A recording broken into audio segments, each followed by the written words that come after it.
Sonam finance ఎవడా grey కోటోడా పంటూ madam respect. నలుగురు కలిసి ఒకే కార్లో ఆఫీస్కి వెళ్తే డీజిల్ ఖర్చు కలిసి వస్తుంది. అలాగే 4 ఫ్యామిలీలు కలిసి ఒకే హాలిడేకి వెళ్తే ఖర్చు కలిసి వస్తుందని ఒక ఐడియా చెప్పింది. పెద్ద ఐడియా అది.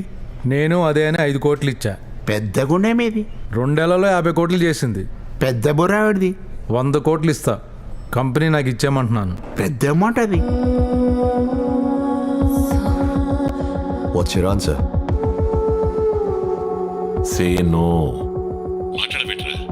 సే ఎస్. ఎస్ అని చెప్పమ్మా. నో అని చెప్పరా, నో అని చెప్పు.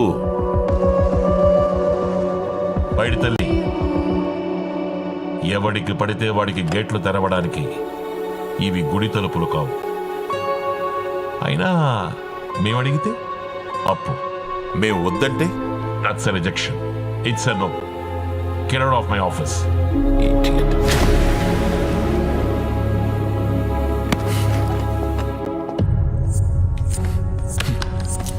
మేడం గారికి అలాంటి ఉద్దేశాలు ఏం లేవు. నువ్వు చెప్పు. సో కంపెనీ ఫ్లోట్ చేసిందే మిడిల్ క్లాస్ వాళ్ళు హాలిడేస్ని భరించేలా ఉండాలని. మీరింత డబ్బుతో కంపెనీ కొంటే రేట్లు పెంచేస్తారు, వాళ్ళ కాస్ట్ పెరిగిపోతుంది. సో మేడం గారు చెప్పేది ఏంటండి? సో నో చెప్పే ధైర్యం చచ్చిపోయింది ఈ జనరేషన్కి. ఏంటి దాసు, మనతో పెట్టుకుని మార్కెట్లో తిరిగేద్దామని? ఆడపిల్లవి అప్పడంలో నవలేస్తా. పెద్ద వార్నింగ్ ఇది.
సుదర్శన్ గారు, నాకు ఇలా గొప్ప గొప్ప విషయాలన్నీ మాట్లాడటం రాదండి. నా పర్సనాలిటీకి కూడా పెద్ద మ్యాచ్ కాదు. తప్పట్లేదు కాబట్టి చెప్తున్నా, దేన్నైనా పుట్టించే శక్తి ఇద్దరికే ఉంది సార్. 1 నేలకి, 2 వాళ్ళకి. అలాంటి వాళ్ళతో మనకు గొడవ ఏంటి సార్? చేస్తారని రేపోవాలంతే. అమూల్య, వాట్స్ హ్యాపెనింగ్? కాదు కూడదు అనుకుంటే మాత్రం నా దగ్గర 3 ఆప్షన్స్ ఉన్నాయి. 1, మీ వాళ్ళని కొట్టి మిమ్మల్ని కంట్రోల్ చేయడం. 2, మిమ్మల్ని కొట్టి మిమ్మల్నే కంట్రోల్ చేయడం. 3, నేను కొడతానేమో అని డౌట్ వచ్చి మీరే కంట్రోల్ అయిపోవడం. ఈ 3 కంట్రోల్ కామన్ అనుకుంటున్నారేమో, కాదు, నేను కొట్టడం కామన్. గొప్పదో చెత్తదో మనం ఒక ఆఫర్ ఇచ్చాక అవతల వాళ్ళు అయ్యా మాకు వద్దు అన్నారంటే మాత్రం దాని అర్థం